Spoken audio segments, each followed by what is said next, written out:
कते आदमी के परिवार है? हम अपना घर में 6-7-8 कोई के परिवार है। सब आदमी नेपाले में है अभी रोजगारी में? हाँ अभी है। की काम सब करी छी? ये खेती पथारी सब घास भूसा सब ये सब हमरा सबके अभी ये सब चल रहा है हमरा सब। अच्छा। बच्चा सब अहाँ के स्कूल में पढ़ी है? हाँ पढ़ी है के। तो क्या नहीं पढ़ाई लिखाई? पढ़ाई लिखाई कर दिन से तो जइबे नहीं करी है क्या। अच्छा। सरकारी में ओते पढ़ाई नहीं हुई अभी ओते नहीं जाए है। सरकारी में पढ़ाई नहीं हुई छै ओते? बोर्डिंग स्कूल धेला पढ़ाबै छी। बोर्डिंग स्कूल में देने छी। महीना के कते खर्चा लगे छै? 600 के लिए।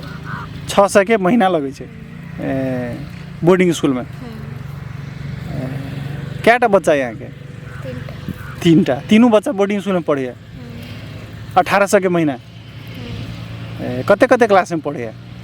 होए के 4-5 क्लास में 12 है के से है के 6 क्लास में। तो सरकारी स्कूल में नहीं धका बोर्डिंग स्कूल में किया रख ले छी?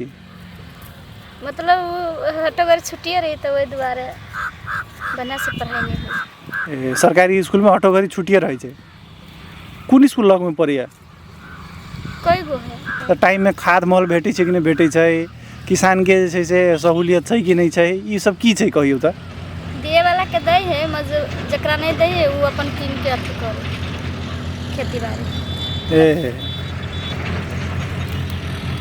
अहाँ जना लऽ के स्वास्थ्य संस्था में जाइत होबे स्वास्थ्य चौकी में जाइ छियै तो दवाई तवाई सब मिली है? डॉक्टर सब रही टाइम से? वो सब तो दे है टाइम पे। हम सब अपने दवाई ले छी अपने प्राइवेट दवाई मन खराब हो जाए त केहन आदमी नेता होबे के चाहिए, केहन आदमी जीता के चुना के चाहिए, तेहन गपशप नहीं होइ छै परिवार में? जे मतलब गरीब के सहायता कर सकी है उपकार सकी है ओकरा तो ओकरे नहीं अथी कर सकी है गरीब आदमी ओकरे नहीं जितावे सकी के बैठ जाए आ हमरा सब के तका दे टुकु आ हम सब गरीब आदमी छ हमरा सब के कहियो नहीं कुछो दे के पढ़ावे लिखावे के बाल बच्चा सबके निमन दिमाग दिए वाला सबके ओकरा सबके आगे बढ़ावे के चाहिए।